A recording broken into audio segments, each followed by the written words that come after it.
Bonjour et bienvenue à ce journal magazine de la mi-journée à la une de l'actualité de ce dimanche. Les sangs continuent d'écouler dans le Grand Kivu. 73 cas d'assassinats et des exécutions sommaires sont signalés dans la période allant de 17 au 27 mars, soit 10 jours seulement. Durant cette même période, plusieurs cas de viols, pillages, tortures corporelles sont enregistrés, pas seulement, mais aussi des recrutements forcés de jeunes et enfants au sein des groupes armés.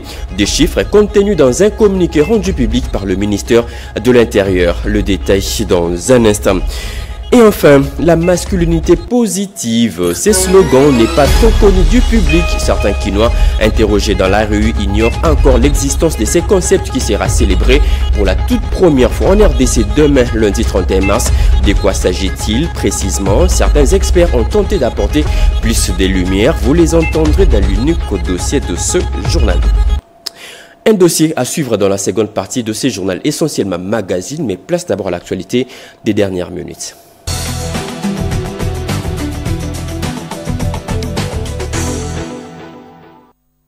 Mesdames et messieurs, encore une fois, bienvenue à vous sur une régionale, la radio-télévision nationale congolaise. Les éléments UPDF et le FARDC en harmonie parfaite au camp Roi-Para en Ituri, constat fait par le chef d'état-major général adjoint de FARDC en charge des opérations et renseignements lors de sa descente sur le terrain. Il a aussi pour l'occasion appelé tous les groupes armés à déposer les armes sans aucune condition. Regardez. C'est dans ces camps Roi-Para, visités par les chefs d'état-major général adjoints des FARDC en charge des opérations et renseignements, que les éléments UPDF campent. Ici, les deux armées vivent dans une harmonie parfaite, se sont réjouis les commandants de ces deux armées en opération conjointe. Ce que nous sommes venus vous dire, vous le faites déjà. On ne peut pas forcer une porte déjà ouverte. Travaillons ensemble pour l'intérêt de nos deux pays. Partageons ensemble les repas quand on en a.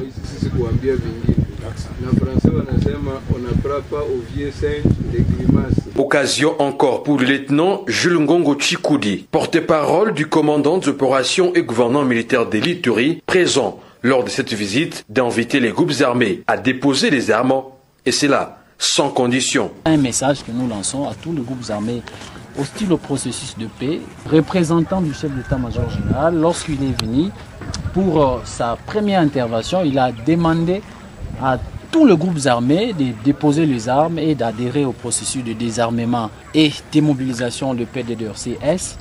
Et tous les groupes armés qui continuent à endeuiller la population, de s'attaquer à la population.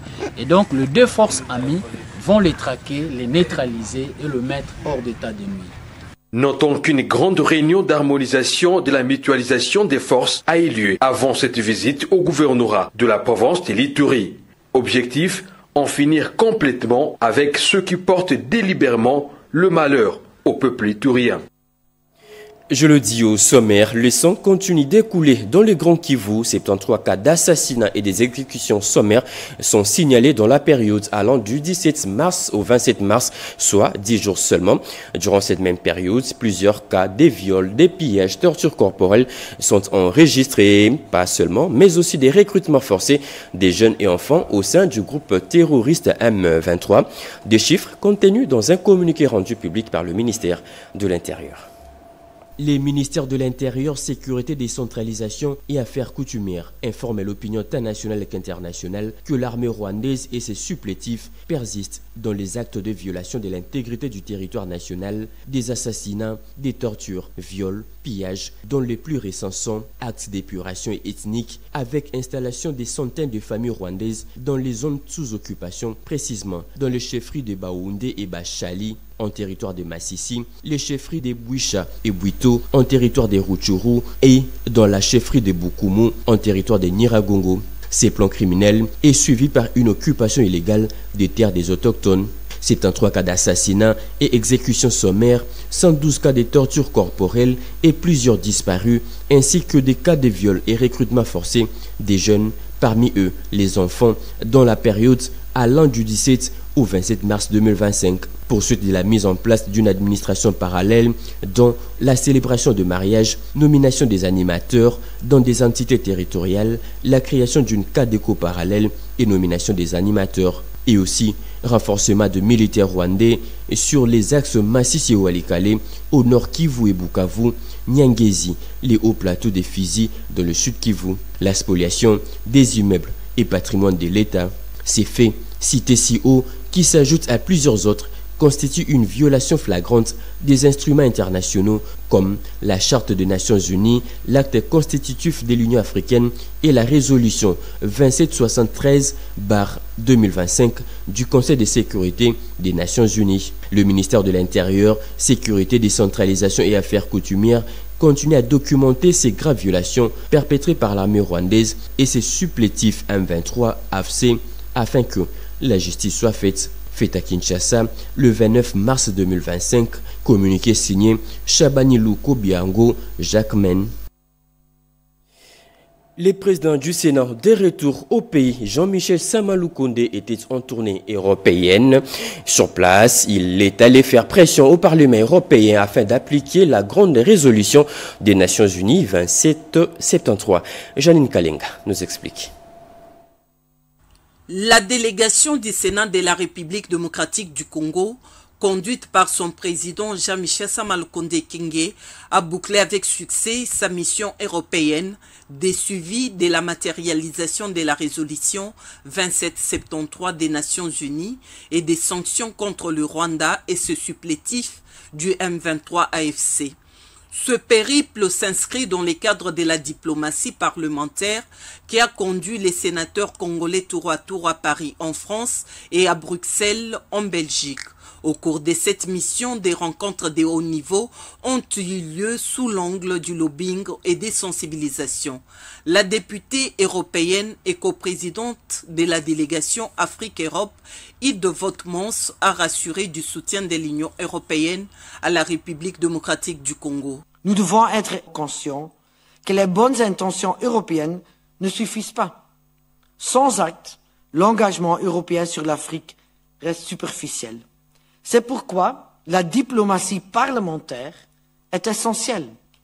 Pousser les dirigeants européens et nos États membres de passer de la parole aux actes. La sénatrice belge d'origine congolaise, Marie-Claire Vumbi, s'est exprimée à son tour. C'est la première fois en 30 ans que la Belgique a une position aussi ferme. Il y a le principe de la souveraineté, il y a le principe du respect de l'intégrité territoriale.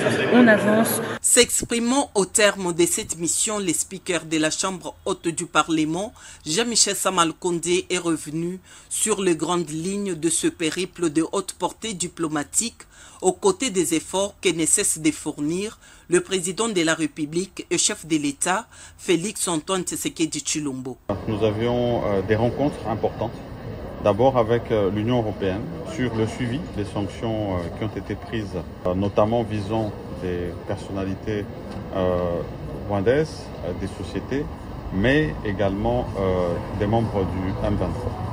Avec toutes ces personnalités de haut niveau, il y a eu un moment d'échange des cadeaux, que ce soit au Parlement européen qu'au Sénat belge. Le président du Sénat belge a remis à son homologue congolais un marteau de commandement pour présider le débat au Sénat. 6e jour hier des consultations politiques nationales pour la formation du gouvernement d'union nationale. Les coordonnateurs d'Ewa Zalendo, Justin Bitakwira, le membre du regroupement politique MPUNS, UN et ABG et autres personnalités politiques ont défilé au bureau du conseiller spécial du chef de l'État en charge des sécurités, Eberand Kolongele. Tous saluent l'avènement d'un nouveau gouvernement, dit gouvernement de mission pour mettre fin à la guerre de l'Est. D'autres détails avec Patience Mboyo et Joséphine Lyoto. L'intégrité territoriale, la taille du gouvernement d'union nationale sont là quelques points que les chefs des regroupements des partis politiques ont évoqués après avoir été reçus par le conseiller spécial du chef de l'État en matière de sécurité, Désiré Kashmir Kolongele. Tous sont déterminés pour la République démocratique du Congo retrouve sa paix et à mettre les ennemis hors du territoire national. Nos discussions ont porté sur la situation que traverse le pays pour le moment, aussi sur la formation du gouvernement d'union nationale. Nous avons tout d'abord réitéré notre confiance et notre soutien au chef de l'État. Et c'est comme ça que AV s'est présenté aujourd'hui pour appuyer le chef de l'État dans cette démarche de la recherche de la cohésion nationale et aussi comment nous pouvons trouver la solution aux problèmes que vit notre pays actuellement à l'est de la République démocratique du Congo. Quand une maison brûle, on ne s'attarde pas à avoir des réunions de famille qui peuvent se tenir aussi, mais on cherche d'abord à éteindre le feu. La souveraineté nationale n'est pas discutable.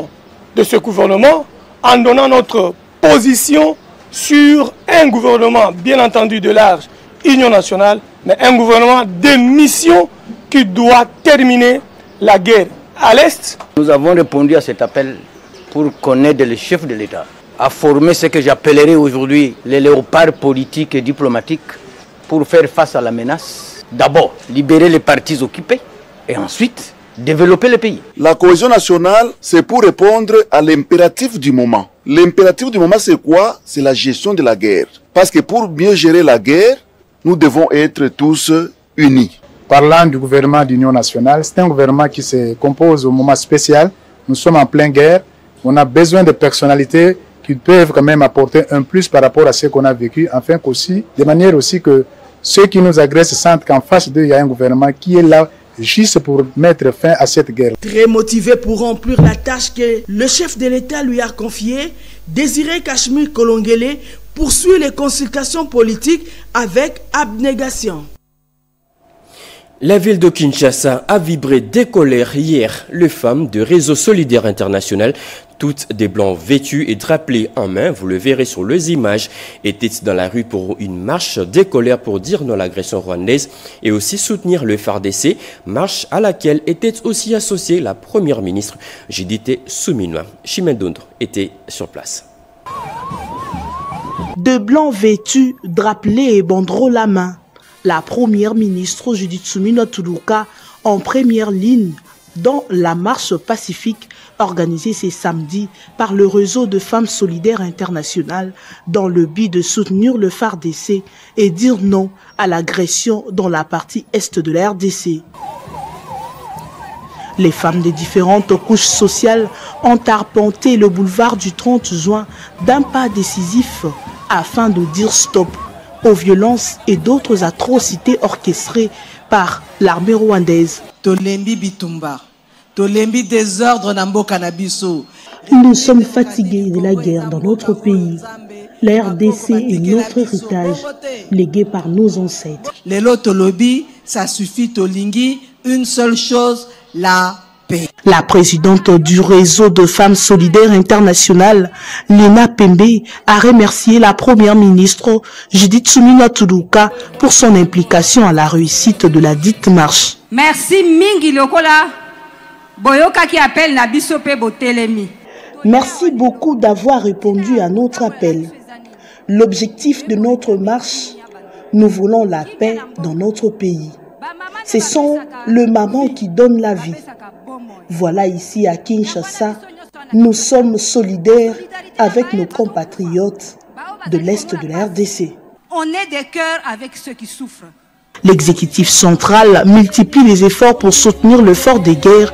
Judith Suminwa Tuluka a ensuite lancé un appel à l'unité et à la cohésion nationale.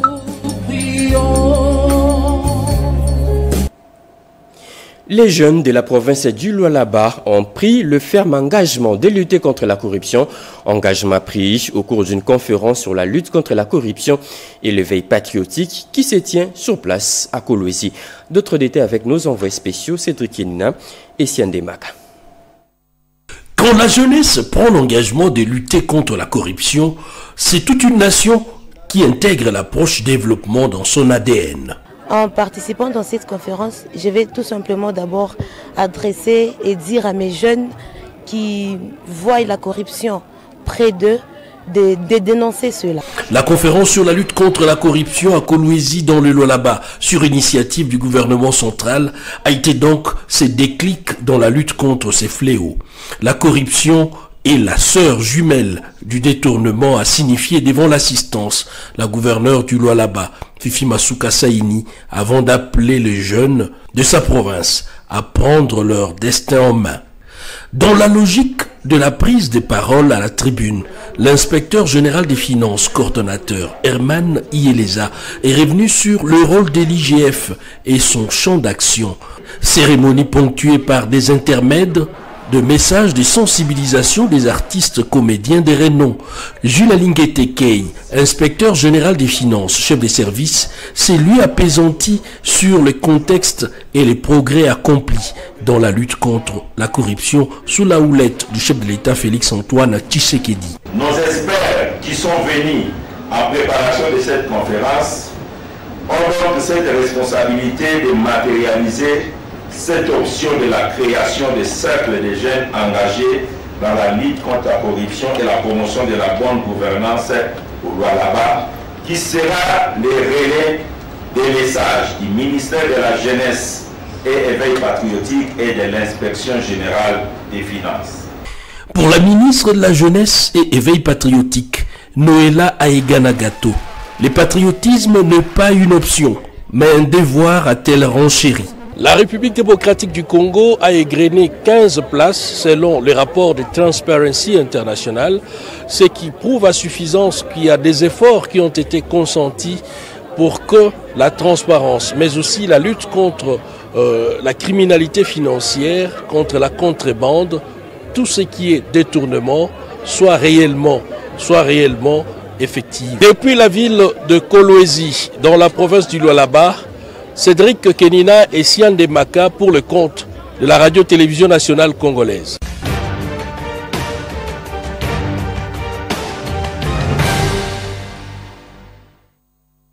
Eh bien, nous entamons déjà la seconde partie de cette édition essentiellement magazine. Nous l'ouvrons avec l'hebdo du président de la République, Pierre Kibambe Somoué, revient sur le dernier conseil des ministres présidé par Félix-Antoine Tshisekedi. Le chef de l'État aussi au cours de cette même semaine discute avec le président du Sénat, Jean-Michel Sama-Lukonde, sur sa mission parlementaire en Europe. Et en début de la semaine, le chef de l'État a participé au deuxième sommet conjoint de la SADC-EAC. Regardez.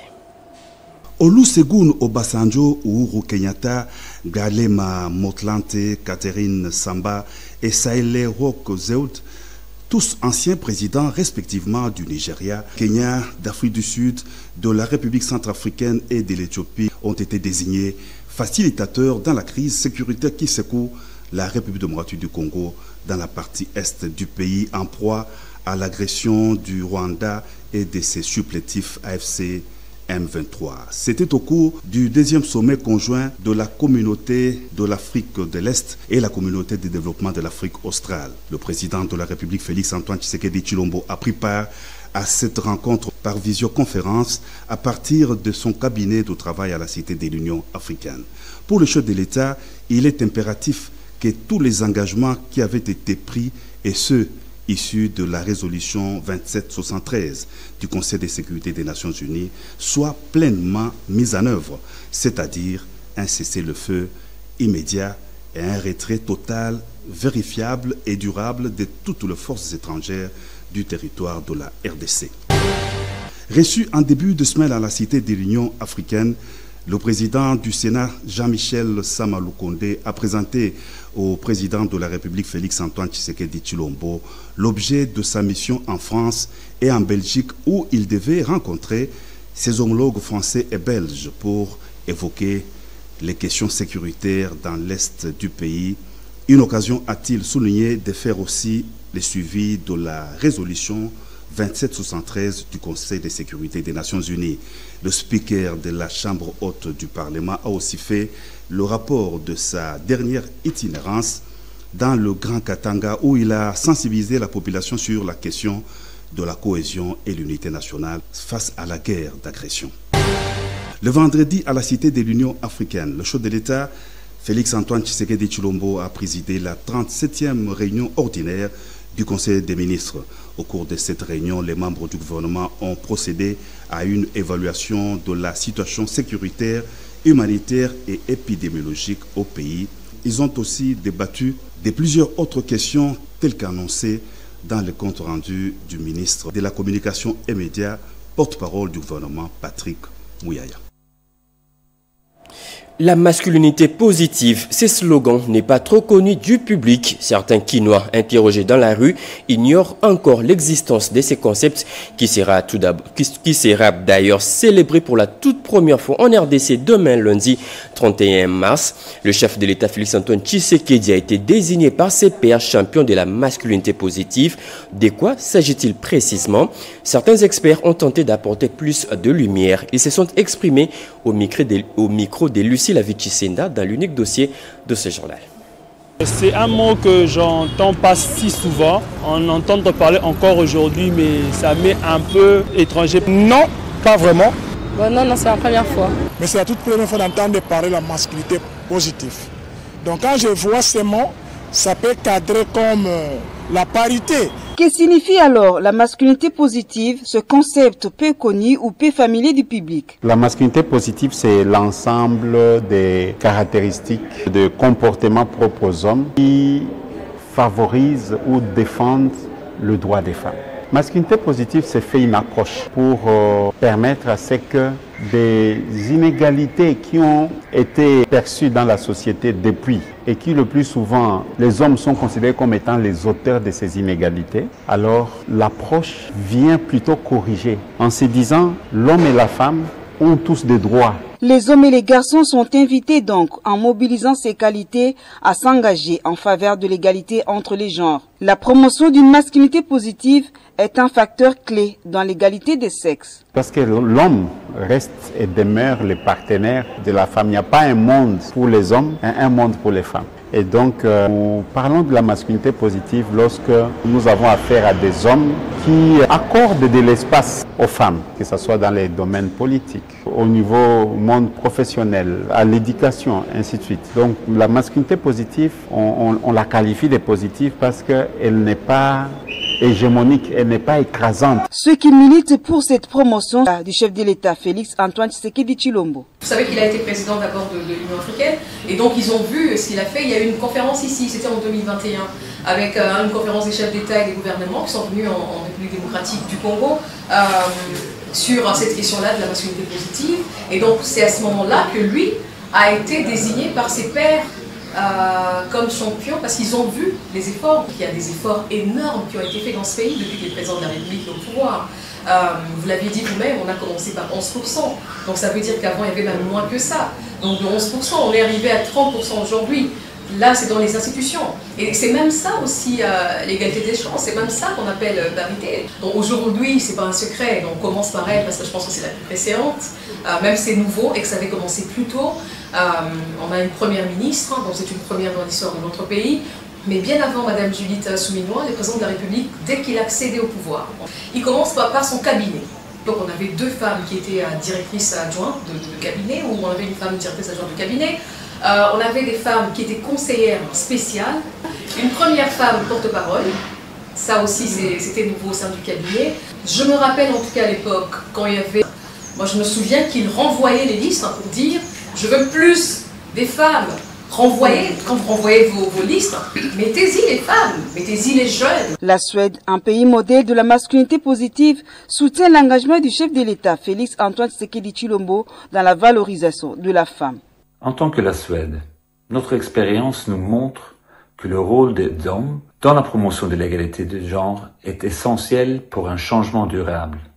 Alors je note que l'initiative de la RDC s'inscrit dans une dynamique mondiale qui encourage les hommes à devenir des alliés et des acteurs de progrès en matière d'égalité.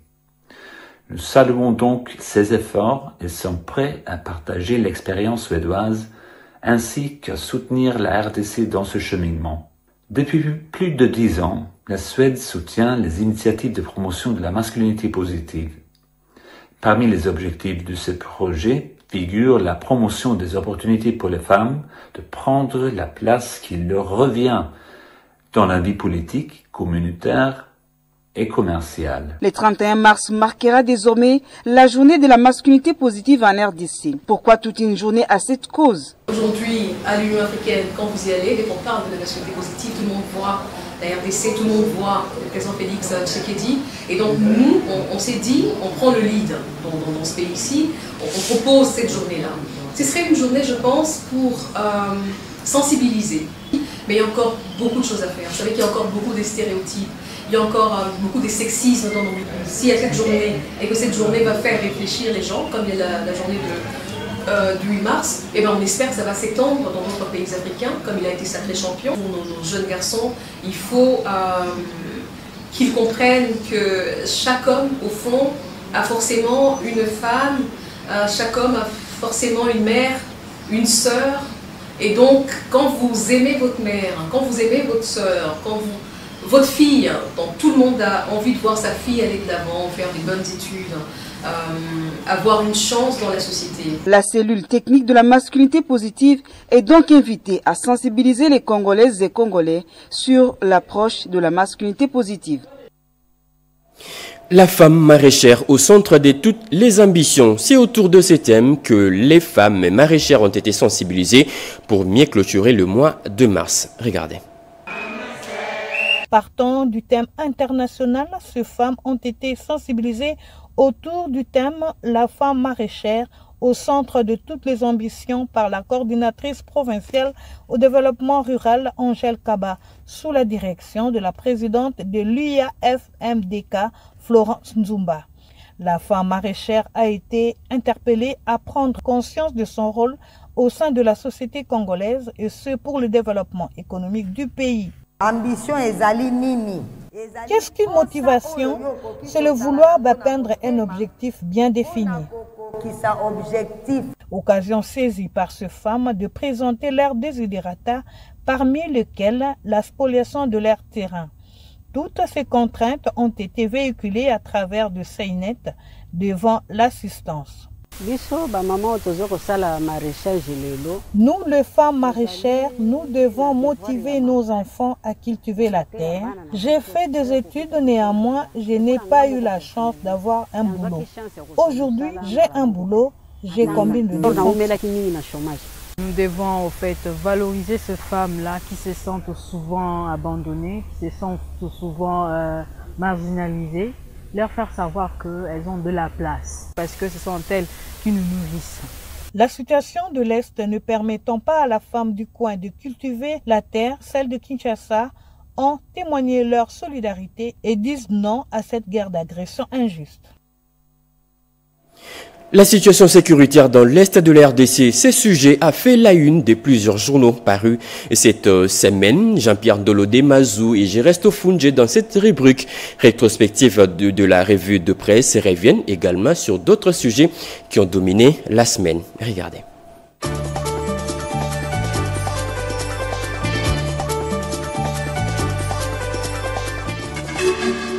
Bienvenue mesdames, messieurs à cette rétrospective hebdomadaire de la revue de presse. Encore des sanctions contre le Rwanda pour son agression contre la RDC, annonce la prospérité. L'Union européenne demande l'annulation du championnat du monde de cyclisme 2025 prévu en septembre prochain à Kigali.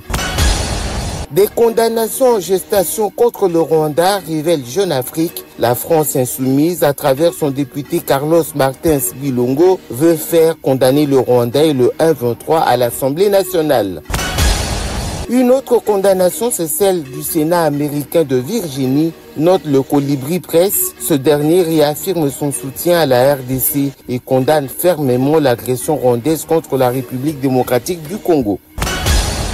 L'escalade verbale du général ougandais contre le gouverneur militaire de l'Ituri allume la tension entre l'Ouganda et la RDC, affirme Mediacongo.net. Le galonné de l'armée ougandaise a qualifié le général Johnny Luboya de très stupide et promis de l'arrêter. Pas de troupes belges contre le 1-23 à Kindu dans la province du Maniema. Démenti de l'ambassade belge de Kinshasa, relayé par 7sur7.cd. Cette présence se justifie par un soutien à la formation de la 31e brigade de réaction rapide des FARDC. Des violences en Ituri entraînent le déplacement de plus de 100 000 personnes, clame le quotidien. Selon le Bureau des affaires humanitaires de l'ONU, ces personnes ont fui les violences armées à Djougou, Irumu et Mambasa. La violence bat son plein en Ituri, alerte des Médecins sans frontières, reprise dans Géopolice Hebdo. L'Organisation mondiale lance un appel à la solidarité pour venir en aide aux victimes. Une grenade explose et tue 2 personnes à Ouvira, rapporte Info27.cd. À la base, la tentative d'un militaire ivre d'ouvrir une grenade dans un débit de boisson. Des accrochages entre le 1-23 et les Wazalendo à Kirundu, à environ 10 km du territoire de Walikale, selon l'objectif. Les Wazalendo tentent de reprendre la cité de Walikale afin de contraindre les rebelles à se retirer de la zone comme promis. Pénurie d'eau potable à Irumu en Ituri, à en croire Dépêche.cd. Plus de 60% des entités sont privées de cette denrée selon la société civile. Cette situation est à la base de plusieurs cas de maladies hydriques. C'est fini pour ce journal de la mi-journée. Mesdames et messieurs, ce journal a été coordonné par Fifi Mukundi, réalisé par Pascal Chisso, Francel Kongolo. La partie technique a été assurée par Didier Diawa Rubens Kumbu. Merci de nous avoir suivis. Prochain rendez-vous de l'actualité, c'est à 19h avec Komari Kalong, 20h, Bobet et Inga Lissamba. Au revoir.